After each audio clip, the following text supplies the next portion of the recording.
Uha! Da, normal că ești cenzurat, ai și spus că e un bang bong. One not for Windows. Phone link, copy link, may access. Mine. To cloud. Data am fost furat acolo, nu? Ia uite-te, fii atent ce cenzurat ești. Bună dimineața România, bună dimineața Partid Gospodăresc al României, PNL, PSD, PNCCD și tot ce vreți voi, de 34-35 de ani încoace. Vă arăt cum se desfășoară gospodăria de partid în direct. Uitați-vă ce ați creat. Pe mine nu mă interesează al vostru real faliment. Se pare că CEDO v-a dat-o încă o dată la Switch User. Mai ai sus. Ola, nu vrea. Ola, bineînțeles. Task Manager. Eu și să vedeți câți plecați. GPU 3D. Să luăm țigareta. Uite așa arată țigareta mea, care va cam cenzurat. Ia să vedem câți pleacă, câți megabytes, megabits, gigabytes, terabytes și ce ori mai exista. Eu zic USB, tu zici nu știu cum. Eu zic POS, tu zici ATM. Eu zic ATM, tu POS. Ola, în funcție de cum e al vostru interes. Nu-i nimic, uite așa. Ți-am zis că te vor cenzura, nu-i nimic. Aha, se înregistrează să mai fure gospodăria de partid că nu mai are bani în cenzura lor mentală. Ai un suflet ca o floare în noaptea pământului, cerul când plânge povara crucii tale. Doamne, ce frumoasă e! Ia să o vedem. Ula, dă Shift F3 mai jos, că e cenzura.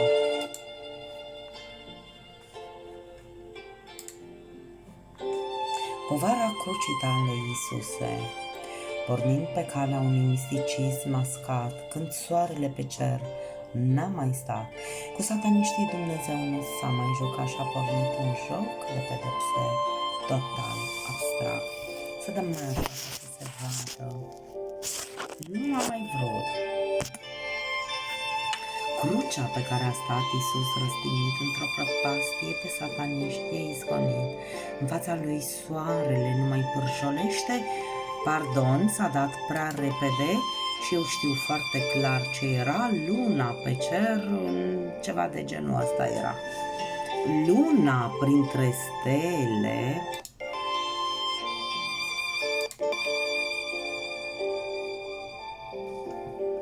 Asta înseamnă cenzură și furt. Usual. Luna printre stele nu se mai zărește normal, că avem drone și că vrea Satana, care nu mai există, să se creadă că împărățește pe poveri aduse. A dus poveri pe umerii săi firavi. A dus. Cât pentru sute de copii bolnavi, care nu au ce pune în al lor guriță, nici măcar resturi de lapte într-o linguriță. Și Iisus înmulțea și pâine și pește și mâncare, prin crucea pe care Tatăl i-a pus-o pe umeri, trăind fără de pată între oameni, ne-a hărăzit o armă de apărare într-o lume ce poate fi odihnitoare. Foarte frumos poemă. Ai un suflet ca o floare odihnitoare, ca o floare absolut divin. Un poem de te trăznește.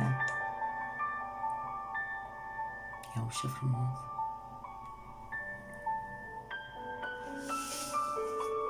Oh, ce frumos. Ce ai fată cu ea? De ce e speriată glia? Ai apărut în calea vieții mele de iubire. Nu le primeai, eu le trimiteam pe orice cale. Ca o floare sălbatică crescută pe câmpie, o, Doamne, ce dronă și ce cipizare le încrucișare. Mi înconjurat cu gingă și a ta deosebită și te ia somnul la cât e de cenzurată și de tâmpită. Inima mea deosebit de rănită. Foarte frumoasă era poezia, trebuie desprins. De așa, și acum vine dream. O, ea și mai există și nu s-a închis. Alesul vieții de iubire. Ia să vedem iubirea.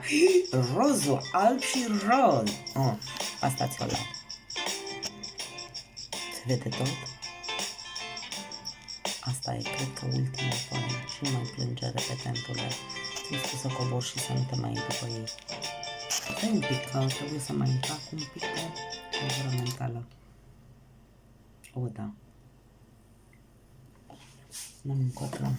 Și nici nu ai încotro, că ai tot fost sub semnable și că habar m-am, așa mă ștergem de la popo.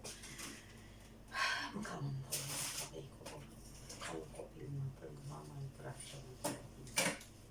Încep și de ele, pentru că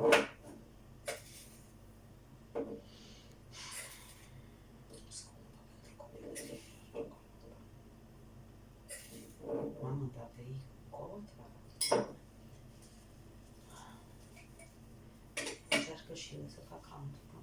Ție nu-ți place și tu le trimiți?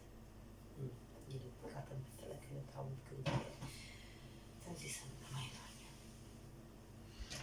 O, Doamne, am multă energie. Nu știu ce să faci. Nu că nu mai cuprind. Nu mai este, hai să-i văd. Nu mai este espresso, fiindcă știe că am schimbat.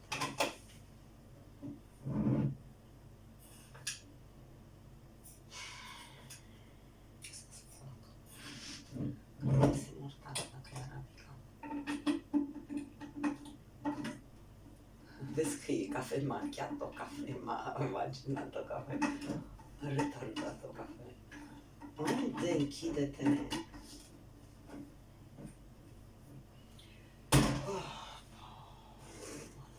Hai că ce căcate cărți. Dracu să mai cumpere cărți. Una cumpăr din altă. Istoria diplomației o iau din nou la cenzură. Dragul meu, o să fac, uite gospodăria de partid cât va curată. O să fac așa.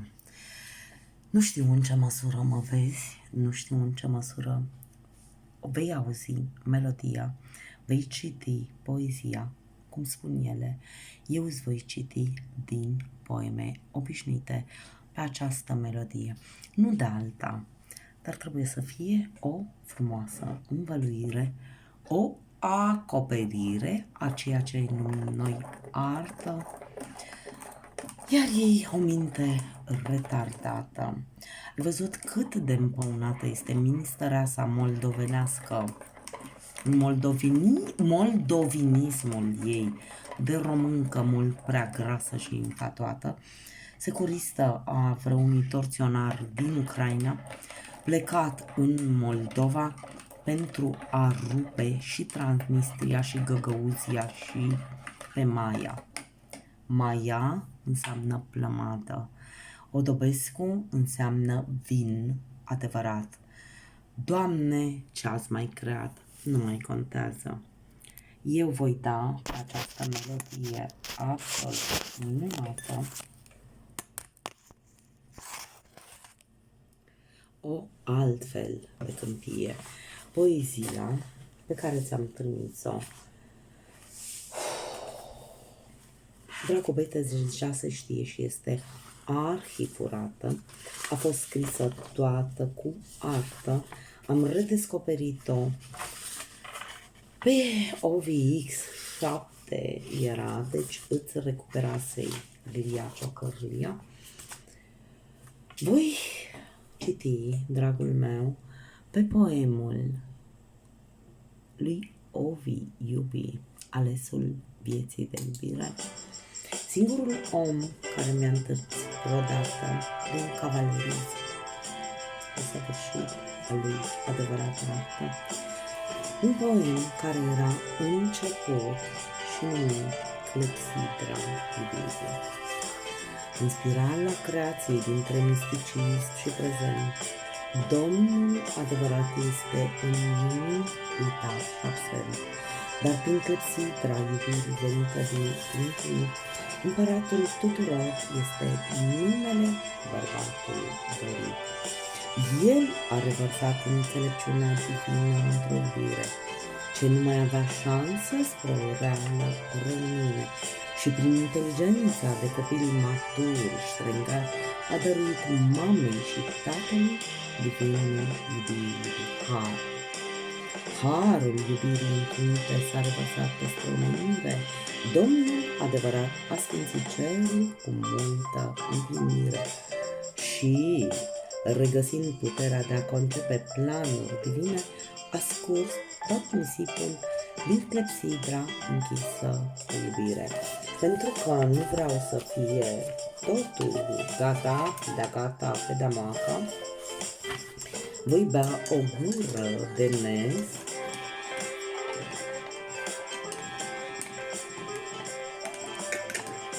El reunește o familie spirituală într-o conștiință de iubire și toți oamenii se apleacă într-o evlavioasă împărtășire. Iisus Hristos, ca de urmaș al Tatălui Său, devine absența în clepsidra iubirii, spartă de Tatăl Dumnezeu. Cam ajunge, voi citi ceva. Familia divină se pregătește pentru o adevărată domnie ce se va cunoaște pe întreaga creație dumnezească vie. Asta a fost în clepsidra iubirii, începută și neterminată de către Madama Elena Daniela Poena, rupt cenzurata cenzuratelor de către o ministăreasă a muncii care era când Câciu, când Ciolacu, când Ciutacu, când Măciucă, Ciucă, când Ciocan, când Doamne iartă-i, dacă mai pot și dacă mai ai pe cine, dar așa cum ți-am spus eu, am aprins 3 lumânări, satanizate după cum se vede, dar sunt de iertare, pentru iertare.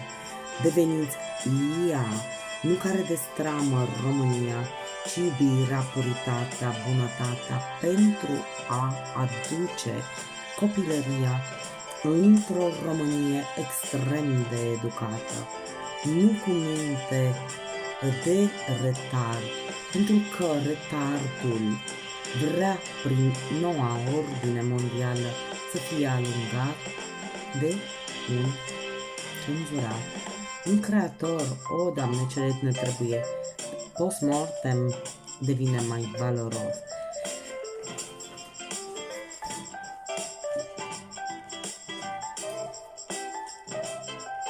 Nestematice au picurat castrolul picant de ploi.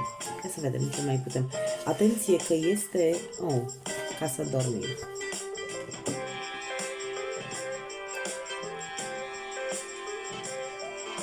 Au încorporat iubirea și distinția divină dintre noi doi. Exact ce-mi cenzuraseră tineretul în ploi. Dragă copilărie, ce-ai creat pentru a lui Dumnezeu împărăție, când pe Sfântul Duh nu l-ai chemat, l-ai oropsit, l-ai închis, l-ai cenzurat, l-ai psihotropat, oare ce-ai reușit dacă lui îi creezi un retard când el este adevărat iubirea, harul, darul, talentul și Dumnezeirea în a 3-a generație de aur. Mileniul 3. Tineri am vrut, în tineret ai dat tu. Eu i-am slăvit și i-am ridicat, ei n-au vrut deloc să învețe. Au furat și-au furat și și-au furat căciula, nu mai știu cum să intre prin cenzura care s-a creat. Doamne, iartă-i, n-au avut profesor cu adevărat. Dragul meu Ovi iubi, nu-ți mai spun Ovidu, nu-ți mai spun nimic. Vom da pentru că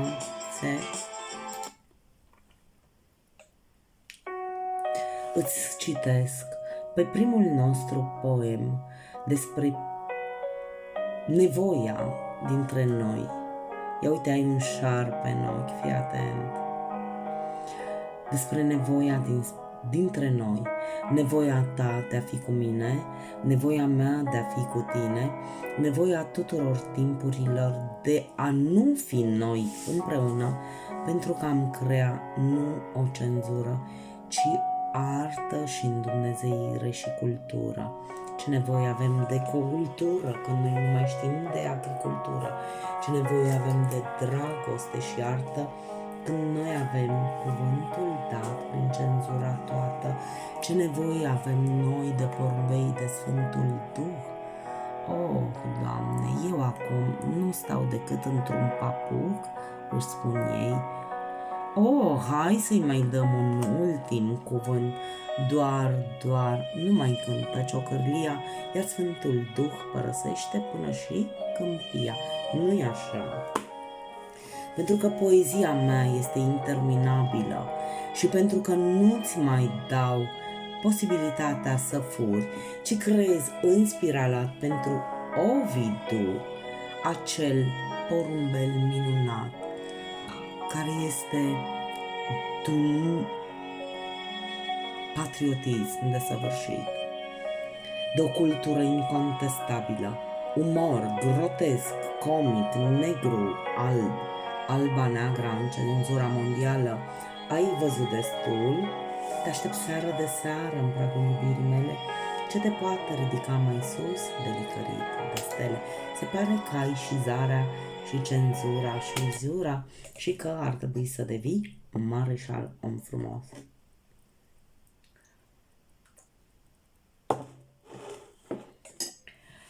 Acum, fără muzică, un poem scris pe 21 februarie 2023.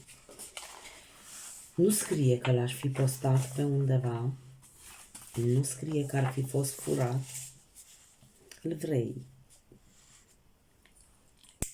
Vedem, nu știu. Pare că nu mai decid eu. Sursa dumnezeiască. Știți foarte bine cui a fost dedicat și cum jucam eu și cum jucau toți. Uite primul poem și călătoria transformatoare că eu am căutat. Știi bine ce am căutat? Copacul vieții, dragostea pentru poporul elen trimis ambasadorului grec. Am căutat, din păcate, scrisoarea pentru copilul meu. N-am găsit nimic. Îl avem. Foarte frumos, înseamnă că a fost publicat. Și totuși, eu voi citi. În vremuri îndepărtate, trecute prin pară și foc, sursa dumnezeiască nu a fost un simplu joc.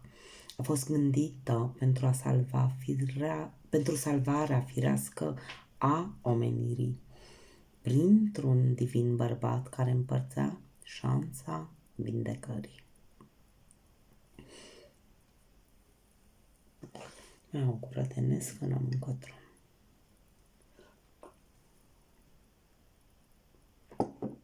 M-au mutat ceva. Sursa dumnezeiască fiind Iisus Hristos la prima întrupare, neînțeles în parabolele pline de har și de iubire sclipitoare s-a oprit, nu că cenzurează. A fost esența vindecării celor care îi se rugau cu credință și care manifestau măcar un trop de regret sau pocăință. Mai citești ceva.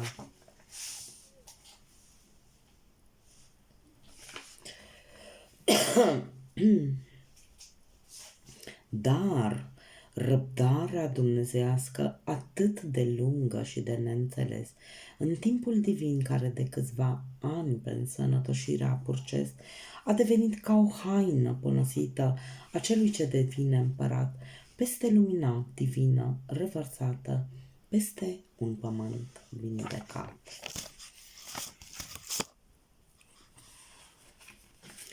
După o perioadă de grea încercare pentru planeta Pământ, prin pandemia forțată ce trebuia să o distrugă până și în gând, a decis că prin sursa dumnezeiască și prin putere divină, Iisus Hristos va fi cel care, cel mai important, n-are vreo vină. Și știți foarte bine că am spus că trebuie să schimbe numele, pentru că Iisus nu prea vă place, pentru că e scris ca la 4 ace cu 2 i.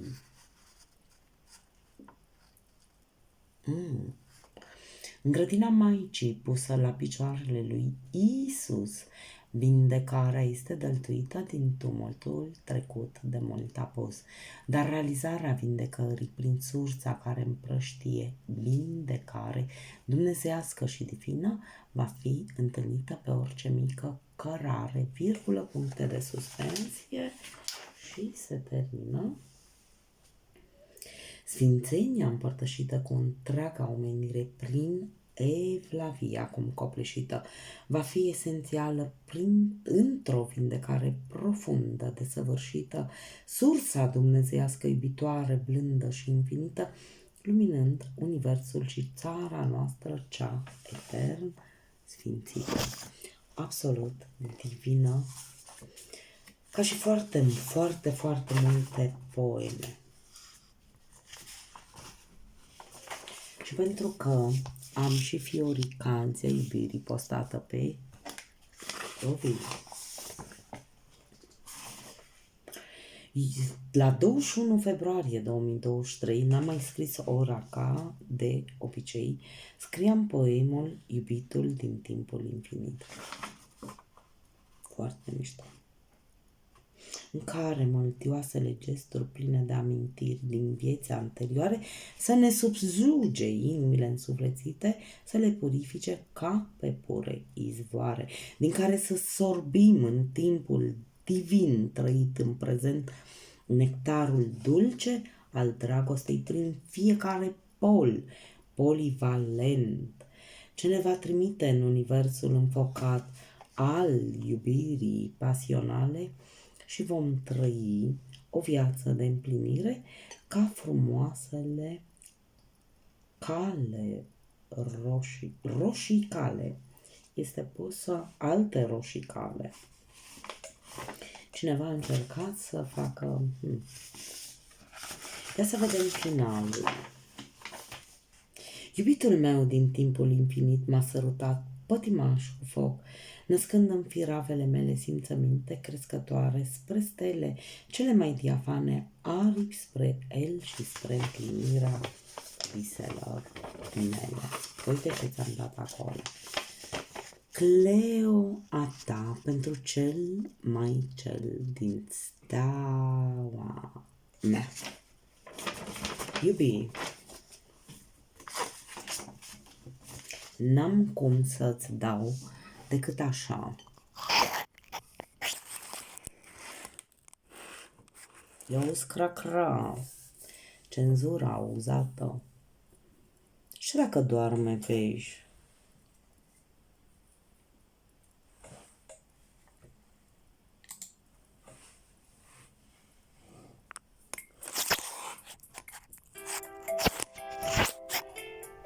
nu dorm americanii și eu lucrez pentru tot mapamondul, așa că, dragă, acum când noaptea m-a înfășurat într-un pufos și cald halat, eu, candela din nou am aprins și îmi trăiesc ușor propriul vis. Lumina dumnezeiască din candela mea dansează cu îndoiri de o vastă stea și din a sa lumină caldă îmi vestește că mă prinde în nadă. Apoi am făcut nada pescarului norocos și voi ați făcut în puțiciune de lapte gros. Tot joc este.